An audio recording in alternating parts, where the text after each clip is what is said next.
কবর ডাইকা ডাইকা কয় এ নাদান আমাকে চিনো আমি কে?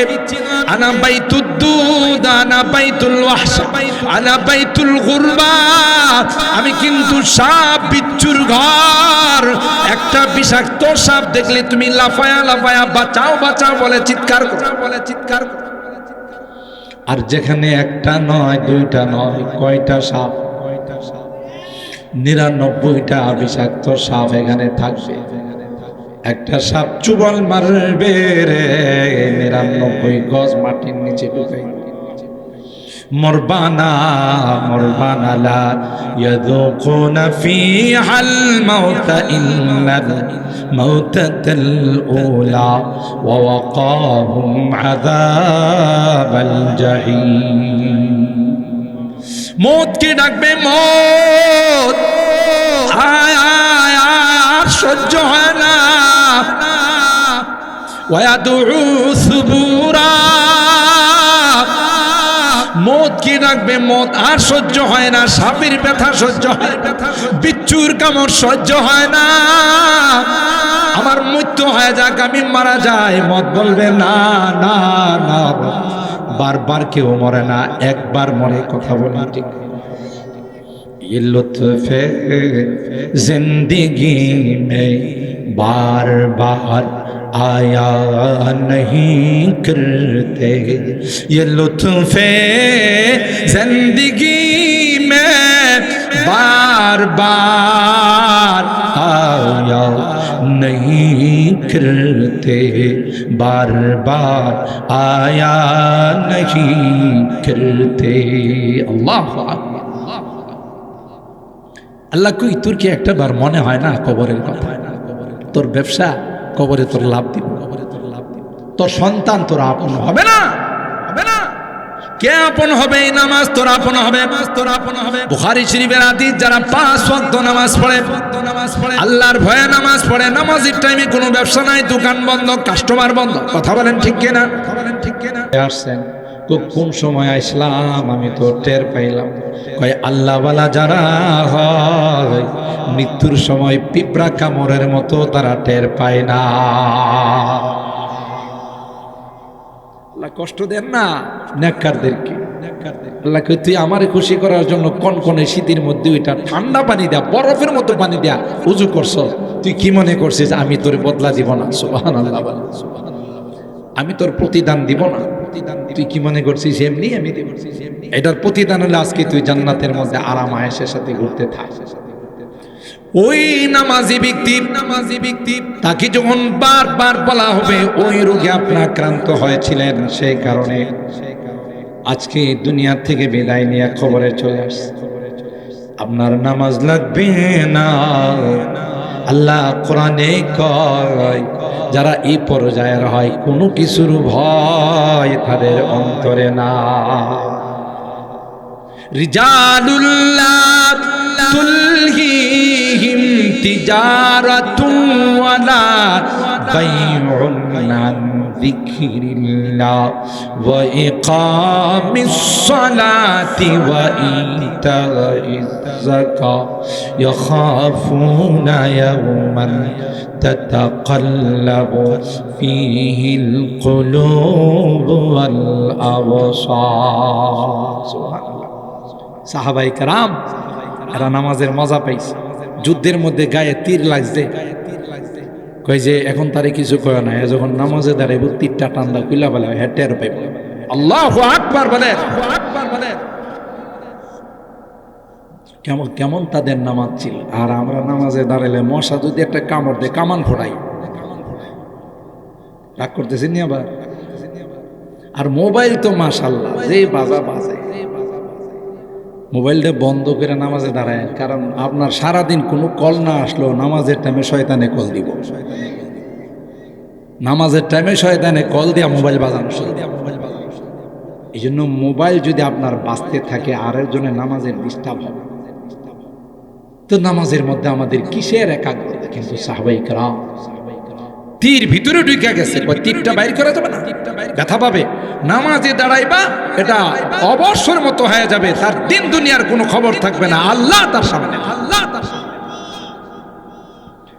बुजुर्गी की नहीं हमको जरूरत, गुलाम अपना बना हमको खुदाया। जन्नत दो ज़ख्सिया रब क्या करो, क्या करो, जन्नत दो ज़ख्सिया रब क्या करो, आरज़ू है मैं तुझे देखा कर, आरज़ू है मैं तुझे देखा कर। আল্লাহর ওয়ালিরা কয় না না, আল্লাহ কোনো কিছুর দরকার নাই, আমাকে তোমার গোলাম বানাও, আমি তোমার কুদরতি পায়ে সেজদা দিয়ে পড়ে থাকবো, এটাই আমার জন্য সবচাইতে দামি। আর ভাইরা, ওই নামাজ আমার কবরের সঙ্গী হয়ে যাবে, সঙ্গী হয়ে যাবে। নামাজ ডান পাশে বন্ধুর মতো বসে থাকবে, মতো বসে থাকবে। মুনকার নাকির বলবেন, সরি ভাই আপনি একটু দূরে যান, ওনার সাথে আমাদের পার্সোনাল কিছু আলোচনা আছে, তার সাথে আমরা কিছু প্রাইভেট কথা বলবো। বন্ধু খুইব আমারে সামনে রাইখা পারলে কও, না হইলে যাও। আল্লাহু আকবার। দুনিয়াতে সে আমাকে কোনোদিন পর বানায় নাই, শীতের মধ্যে ঠান্ডা পানি দিয়া উজু কইরা আমারে আপন বানাইছে রে। আজকে কেউ তার পাশে নাই, আমি তাকে পর বানায়া তার থেকে দূরে যাইতে পারবো না।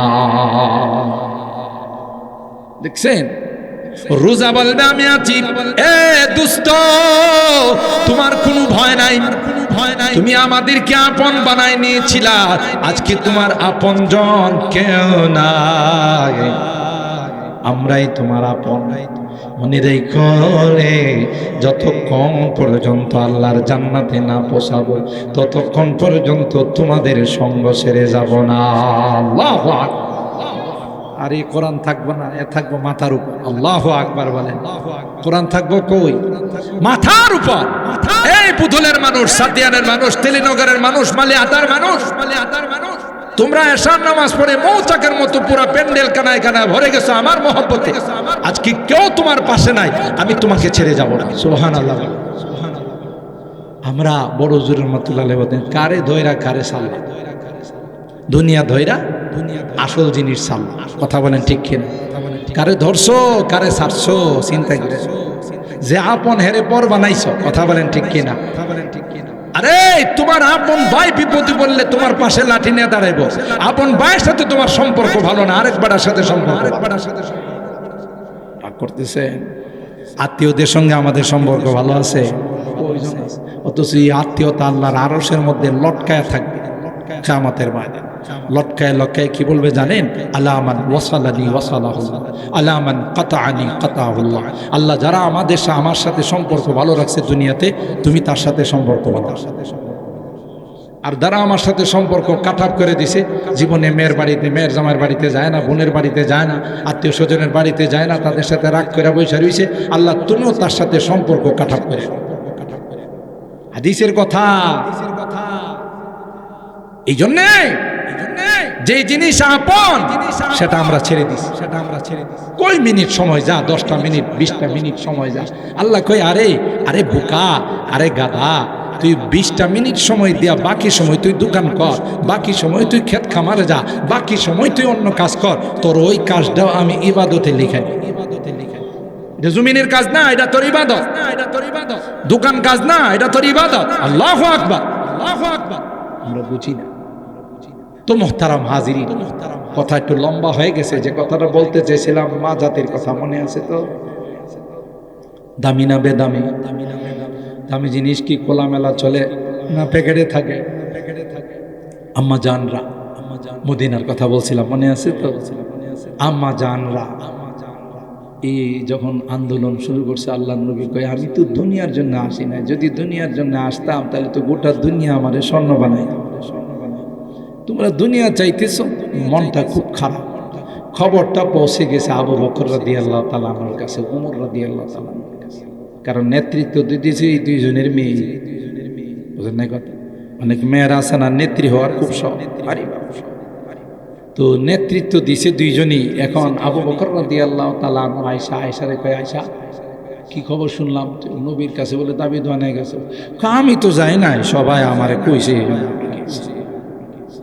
আর উমর রাদিয়াল্লাহু তাআলা আনহু তো একটু ঠান্ডা টাইপের মানুষ ছিলেন, নরম মানুষ না।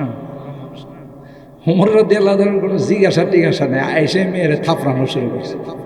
এত বড় সাহস নবীর কাছে দাবি নিয়ে গেছে, তুই আমার কাছে, আমি না। দুইজনই দুই মেয়েরে শায়েস্তা করার পর ওমর রাদিয়াল্লাহু তাআলা বাকি যে নেত্রীরা আছে তাদের দেখতে গেছে দিকে এরা করে। আল্লাহ নবীর দরবারে যখন গেছে, এরা যখন শুনছে ওমর আইতেছে, ওই বাপরে বাবু, কে যে কোন জায়গায় গেছে তার কোনো পাত্তা নাই। চাচা আপনার জান বাঁচা, কথা বলেন ঠিক কিনা? গিয়া কয় আসসালাতু ওয়াসসালামু আলাইকা ইয়া রাসূল। ওগো আল্লাহর নবী, শুনছিলাম দাবি দেওয়ানে আন্দোলনী আসলে কই মিছিল কহে। আল্লাহর নবী মুসকে আসে দিয়া কই, তোমার খবর শোনার পর আর মিছিল থাকে? সুবহানাল্লাহ। ইয়া ওমর, তুমি যেই রাস্তা দিয়ে আসো, শয়তান যদি দেখে যে উমর আসতেছে, আরেক রাস্তা দিয়া যাও, যদি পিটন খায়। সুবহানাল্লাহ।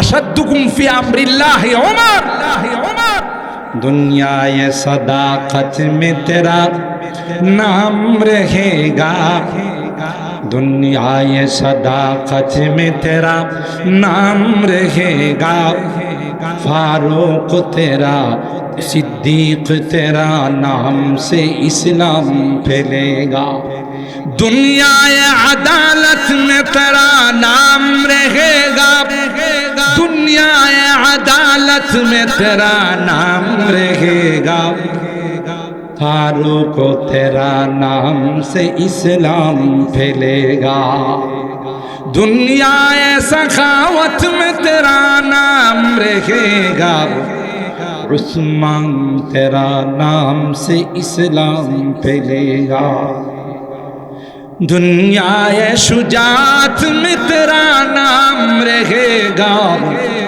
हैदर तेरा नाम से इस्लाम फैलेगा। আল্লাহ পাক তো সেই রকমের সঙ্গী আল্লাহর নবীর সাথে মিলাই দিয়েছেন। সুবহানাল্লাহ। जिस वक्त খিদমত में उनकी वो बकर उमर उस्मान आली, নবীর চারপাশে ছিলেন চার খলিফা, এক একজনকে আল্লাহ এত বড় মর্যাদা দিয়েছেন। জান্নাতের সব গেট বলে ওয়েলকাম, স্বাগতম, আহলান সাহলান মারহাবা, আবু বকর আসেন, আপনার জন্য লালায়িত। সুবহানাল্লাহ। সব গেট করে আমার দিক দিয়ে আসবেন না, আপনি আমার দিক দিয়ে আসবেন, আসেন না, আসেন। সুবহানাল্লাহ। जिस वक्त में ते खिदमत में उनकी बू बकर उमर उस्मान अली, इस वक्त रसूल अकरम के दरबार का आलम क्या होगा, जब हुस्न था उनका जलवा नुमा, अनवार का आलम क्या होगा, हर कोई फिदा है बिन देखे दीदार का आलम क्या होगा। मेराज की सब हक मिलने व अर्श मुअल्ला पर पहुँचे, কাউকে আল্লাহ মেরাজে নেন না, শুধু আমার আপনার হাবিব, আমার আপনার রসুল সরকারি দোয়ার আমাকে আল্লাহ নিয়ে গেছেন। সব কিছু দেখায় মুহূর্তের মধ্যে আবার পৃথিবীতে ফেরত পাঠাইছেন। সুবহানাল্লাহ। मेराज की सब हक मिलने व अर्श मुअल्ला पर पहुँचे, रफ्तार का आलम क्या होगा, गुफ्तार का आलम क्या होगा, जब हुस्न था उनका जलवा नुमा, अनवार का आलम क्या होगा, हर कोई फिदा है बिन देखे दीदार का आलम क्या होगा। अल्लाह হযরত ওমর ডাক দেয়া বলেন, ইয়া দুযাতি আনফুসিহিন্না আতাহাবনানি ওয়ালা আতাহাবনা রাসূলুল্লাহ। এরে দুশমনের দল, আমি ওমরের কথা শুনে সব পলাইছস, আমারে ভয় পাস, নবীরে ভয় পাস। আয় তোদের দাবি দোয়া পড়, কেউ আসে না। আল্লাহ পাক আয়াত নাযিল করে দিয়ে জিবরিল কি দিয়ে আয়াত পাঠাইলেন, ইয়া আইয়ুহান নাবিয়্যু কুল লিআজওয়াজিকা ইন কুনতুন্না তুরিদনাল হায়াতাদ দুনিয়া ওয়া যিনাতাহা ফাতাআলাইনা উমাত্তি'কুন্না ওয়া উসরিহুকুন্না সারাহান জামিলা। হুজুর আন্দোলন করছে, তাদেরকে ডাক দেন, যা চায় তা দিয়ে দেন, কিন্তু আপনার স্ত্রী থাকতে পারে। আল্লাহু আকবার বলেন, আল্লাহু আকবার বলেন। কারণ এরা দুনিয়া চায়, আপনি তো দুনিয়ার জন্য আসেন নাই, ডাক দেন। وَإِن كُنتُنَّ تُرِدْنَ اللَّهَ وَرَسُولَهُ وَالدَّارَ الْآخِرَةَ فَإِنَّ اللَّهَ أَعَدَّ لِلْمُحْسِنَاتِ مِنكُنَّ أَجْرًا عَظِيمًا। আর যদি আল্লাহকে চায়, নবীকে যদি চায়, পরকাল যদি চাই, দুনিয়াতে কষ্ট করা লাগে, কষ্ট বলেন ঠিক কি? আমি আল্লাহ তাদের জন্য এমন সুন্দর জান্নাতের ব্যবস্থা করে রেখেছি, এমন সুন্দর আরামায়েশের ব্যবস্থা করে রেখেছি, যা কোনোদিন তারা কল্পনা করতে পারে না। সুবহানাল্লাহ। এ মা, আপনি সাধারণভাবে বাজারে ঘোরাফেরা করার জন্য আল্লাহ আপনাকে বানায় নাই, আপনি বড় দামি রে মা। আপনার ঘরের থেকে যে সন্তান বের হবে, আপনি যত পর্দা মেনটেন করবেন, যত নামাজ পড়বেন, যত আল্লাহর জিকির আজকার করবেন, আপনার সন্তান তত আল্লাহওয়ালা হবে। কথা কয় না? আজকে হুজুরের কাছে গিয়া বলেন, হুজুর একটা তাবিজ দেন, পোলাটা কথা শুনে না, কথা কয়। কই পশ্চিম দিকে যাইতে হেজা, পূর্ব দিকে, উত্তর দিকে যাইতে গেলে দক্ষিণ দিকে যা। জল্লায় কোনো কথাবার্তা, এক জল্লা কোনো কথাবার্তা শুনে না। এখন কেন হুজুর, কেন হুজুরের তাবিজ, কেন হুজুরের গলায়া খাওয়াইলেও কাম হবে না, কথা কয় না। রাগ করতেছেন। গাভীর দুধ দহন করতে গেলে গাভী লাথি মারে। ইমাম সাহেব হুজুর আসাদুল্লাহ সাহেবের কাছে গিয়ে বলেন, সাদেক সাহেব হুজুরের কাছে গিয়ে বলেন, হুজুর দড়িটা নিয়ে এসে একটু পয়রা দেন। হুজুর দড়ি কেন, রশি পয়রা দিল, কাশি পয়রা দিল, কামড় পয়রা দিল। কারণ এই গাভীর তো বানাইছে আল্লাহ দুধ দেওয়ার জন্য, লাথি দেওয়ার জন্য বানায় নাই। গাভী লাথি দিয়া কয়, এরে নিমক হারাম, আল্লাহ দুধ দিছে আমার স্তনের মধ্যে, তুই দোয়া নিয়া খাস, আর নিমক হারাম, তুই আমার আল্লাহরে সেজদা দেস না। টট্টাটা তোর উড়ায় ফেলাম, কথা কয় না। দুধ খাইতে আসস, তোর শরম করে না? দুধটা কি তোর বাবাই দিছে না আল্লাহ দিছে? সুতরাং তাবিজ তোমার কাজ হইব না। আপনি নামাজ শুরু করে দেন, আল্লাহর হুকুম মানা শুরু করে দেন, তাইলে গাভী অটোমেটিকলি দুধ দিবে, কোনো নাড়াচাড়া করবে না। গাভী কার কথা শুনে? সুতরাং মা, এ মা, আপনি বড় দামি রে মা। সন্তানের বেহেশত হলো আপনার পায়ের নিচে, কথা কয় না? তাইলে কত দামি আল্লাহ বানাইছেন, আপনার নামে সূরা নাযিল করছে। আপনার কথা 3 বার কোরআনে আর হাদিসের মধ্যে বলা হয়েছে। আপনি তো ওইভাবে ঘোরাফেরা করার মানুষ না। আপনি যে কোনো কাজে, বাজারে ঘাটে, রাস্তাঘাটে, যেখানে মানুষ হয় সেখানে ঘোরাফেরা করেন। আপনি আপনার দামটা বুঝলেন না।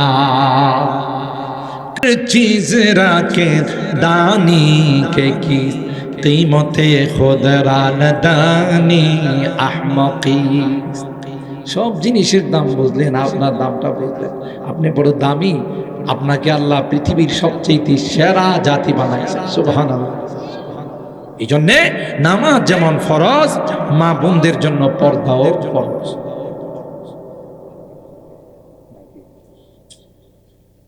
কো আসাদুল্লাহ সব কো হুজুর মনে আল্লাহ আল্লাহ হুজুরের বেফাকের মিটিংয়ে গেছেন তো হুজুর আসছে সাদের হুজুর আসছে ও আচ্ছা আচ্ছা আলহামদুলিল্লাহ হুজুর আসছেন কিছুক্ষণের মধ্যে চলে আসতেছেন আল্লাহ হুজুরের ইলমে আলমে হায়াতের মধ্যে বরকত। আমি তো আসলে মনে করেন একটা নিয়ে আসতে পারি 3-4টা প্রোগ্রাম থাকে এখান থেকে বেদ বেড়ে যেতে এরা তো এলাকার মানুষ এমন ধরছে আমরা কি অপরাধ করছি আবার ওখান থেকে যাইতে শহরে এরপরে ঢাকা। আল্লাহ কবুল করেন আমিন বলেন হুজুর আসতেছেন হুজুর আসা পর্যন্ত আমি আর কয়েক মিনিট বলতেছি ইনশাআল্লাহ হুজুর আসলে আমি মাইক ছেড়ে দিব। তাইলে বলেন এই নারীদেরকে পর্দায় রাখার দায়িত্ব পুরুষদের না? স্ত্রীকে পর্দায় রাখার দায়িত্ব স্বামী, নিজের মেয়েকে পর্দায় রাখার দায়িত্ব হলো বাবার। কথা বলেন ঠিক কিনা? যারা অভিভাবক তাদের দায়িত্ব হলো তাদের অধীনস্থ যারা আছে তাদেরকে পর্দায় রাখা। যে ব্যাপক হারে সব জায়গা এখন আপনারা রাগ করেন না, এখন আরো বিপদ হয়েছে কি জানেন? মাহফিল উপলক্ষে যে মেলা বসে আমি কোনো মাহফিলে ঢুকতে গেলে আমার আধা ঘন্টা লাগে, মেলা পার করে গাড়ি নিয়ে যাইতে আধা ঘন্টা। কিন্তু আফসোসের বিষয় এই মেলার ক্রেতা যারা আছে কাস্টমার অধিকাংশ লেডিস কাস্টমার। তাইলে ওরা ওয়াজ শুনতে আসে না। অনেক মা বোনরা আছে, আমি সবার কথা বলতেছি, অনেক মা বোনরা বাড়িতে পর্দা মেনটেন করে প্যান্ডেলের মধ্যে পয়সা চুপচাপ, কিন্তু কিছু দেখা যায় ওরা শুধু মেলাতে ঘোরাফেরা করে। চিন্তা করছেন ওয়াজের নামে তাফসিরের নামে যদি এসে মেলাতে ঘোরাফেরা করে তাহলে কি সব বনাগুণ হইব? আরে মা আপনি কেন পুরুষের সামনে হোক না বুরকা পড়ে কেন আপনি ঘোরাফেরা করতে যাবেন? আপনি বয়ান শুনেন, ওয়াজ শুনেন, আপনি তো দামি, আপনি যেমন হবেন আপনার সন্তান তেমন। যে মায়ে যে নারী সন্তান পেটে থাকা অবস্থায় বেপর্দা চলে, পেট বাইরে ঘুরে চলে, এরকম নারী আছে না নাই? বেহায়া বেশরমের মতো ওই নারীর পেটের থেকে যে বাচ্চা বাইরিব, এটা আবুল কাসেম সাহেবের মতো আল্লাহ হবে না, আব্দুল্লাহ সাহেবের মতো আল্লাহ হবে না, এটা ডাকাতি, এটা নেশাকুর হবে, এটা জুয়াখুর হবে। কথা বলেন ঠিক কিনা? আর আপনি যদি পর্দা মেনটেন করেন, পেটে যখন বাচ্চা থাকে আপনি যদি সুন্দর করে বরণ পোষণ সুন্দর করে যদি পোশাক আশাক পরে লাজ লজ্জা নিয়ে যদি চলেন, আপনার এই ছেলে কোনোদিন আপনাকে কষ্ট দেবে না। এই ছেলে মা হিসাবে শ্রদ্ধা করে। আর আপনি যদি আগের থেকে নষ্ট করে ফেলান তখন আপনার মা কুবো না, বুড়ি কুবো। এই বুড়ি বিটি কি কয়? কথা কয় না, বুড়ি কইব, আপনার ইজ্জত দিব না। দোষটা তো আপনার। আপনি কেন পেটে থাকা অবস্থায় সুন্দরভাবে চললেন? আপনি কোনো পর্দা মেনটেন করলেন না, আপনি কেন 5 ওয়াক্ত নামাজ পড়লেন, আপনি কেন রোজা রাখলেন? কথা কি ঠিক বললাম? আমি গোটা বাংলাদেশে আলহামদুলিল্লাহ তো আমার যাওয়া পড়ে, ঢাকা যেহেতু থাকি সবখানে প্রোগ্রামে যায়, কিন্তু ইদানিং এই বছর বিশেষ করে দেখতেছি হাইরি মেলা, কোনো মেলা 2 কিলোমিটার, আরে মেলার মধ্যে এমন মানুষের ভিড়, এই মেলার মানুষগুলো 3 প্যান্ডেলও জাগাইব, শুধু ঘোরাফেরা করে। কেন? মেলার মধ্যে যে আইটেম আসছে এই আইটেমগুলো স্বাধীনতার পর দেখা যায় না। একদম বুট বাদাম স্বাধীনতার পর আপনারা আর দেখছেন? মুরালি, ফুচকা, শয়তানে ধোঁকা দিয়া এগুলো কিনানোর জন্য নিয়ে যায় আর সময়টা নষ্ট করে। আর এগুলো তো কেনার টাইম আছে, মাহফিলে কেন, তাফসিরে কেন? কথা বলেন ঠিক কিনা? তাফসির কি প্রতিদিন হয়? এটা তো সারা জীবনই পাওয়া যায়। এই বেহুদা কাজে আমাদের মা বোনদেরকে বেপর্দায় করে বাহিরে ঘোরাফেরা করার এক বিশাল এক অবস্থার সৃষ্টি করে দেয়। কথা বলেন ঠিক কিনা? এই জন্য মা বোনদের হাতে পায়ে ধরে বলে যাচ্ছি, আপনারা আমাদের হয়তো আমার কেউ মা, কেউ চাচি, কেউ বোন, কেউ বা মেয়ের সমতুল্য, সব যারা আছেন আল্লাহর দেখেন এই এলাকার নারীদের একটা ঐতিহ্য আছে যারা পর্দানশীল। কথা বলেন ঠিক কিনা? এরা দিনদার। আমরা যদি এইভাবে বাজার ঘাটে প্রয়োজনে অপ্রয়োজনে বিনা প্রয়োজনে এভাবে যদি ঘোরাফেরা করি তাহলে আমাদের ঐতিহ্যটা থাকবে কোথায়? কথা বলেন ঠিক কিনা? এই জন্য আল্লাহর রাস্তে বেপরদায় কেউ চলাফেরা করেন না। এভাবে মাহফিলে আসলে বয়ান শোনার জন্য আইসেন, কারণ কোরআনে আল্লাহ বলছেন আপনারা বড় দাম। আমি অনুরোধটুকুন আপনাদের কাছে রেখে, যেহেতু আরেকদিন বয়ান করলাম, আজকেও হুজুর চলে আসতেছেন ইনশাআল্লাহ, আমরা বাকি দিনগুলোতে সুন্দরভাবে বয়ান শুনবো।